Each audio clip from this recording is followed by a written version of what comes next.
మనిషి చనిపోయిన తర్వాత కాలి బొటన వేళ్ళని కలిపి ఎందుకు కడతారో తెలుసుకుందాం రండి. పుట్టిన మనిషి ఏదో ఒకరోజు మరణించక తప్పదు.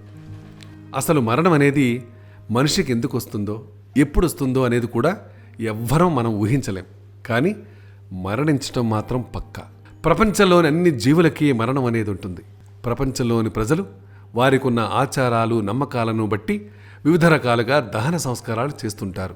అందులో ఒక్కటే ఇప్పుడు మనం మాట్లాడుకునేది.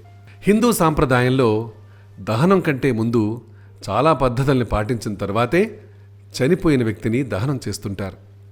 అందులో ముఖ్యంగా చెప్పుకుంటే చనిపోయిన వారికి స్నానం చేయించటం, అలంకరించటం, శవయాత్ర లాంటివి చేస్తుంటారు. వీటినే అంతిమ సంస్కారాలు అని అంటారు.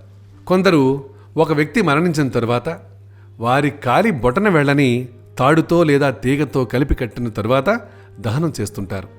అసలు ఆ తాడు బొటన వేలికి ఎందుకు కడతారో ఒకసారి చూద్దాం రండి. చనిపోయిన మనిషి ఖననం అయ్యే వరకు ఆత్మ అనేది అక్కడే తిరుగుతూ ఉంటుంది అని చెప్తుంటారు.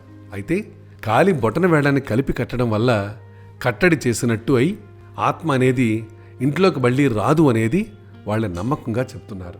అంతేకాకుండా శవం కాళ్ళు చాపి ఉన్నట్లుగా ఉంటే బిగుతుగా అయిపోతాయని దగ్గరికి జరిపి నిటారుగా అలానే గట్టిగా ఉండటానికి తాడుతో కాళ్లను కడతారని చెప్తున్నారు.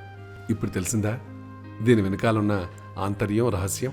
ఇలాంటి అనేక అంశాలు మా దగ్గర ఉన్నాయి. అవన్నీ కూడా మీరు తెలుసుకోవాలి, చూడాలి అనుకుంటే సింపుల్గా మీరు చేయాల్సిందల్లా మా ఛానల్ని సబ్స్క్రైబ్ చేసుకోవటం, దాంతోపాటు మీ సలహాని, సూచనని కూడా మాకు అందిస్తారు కదా.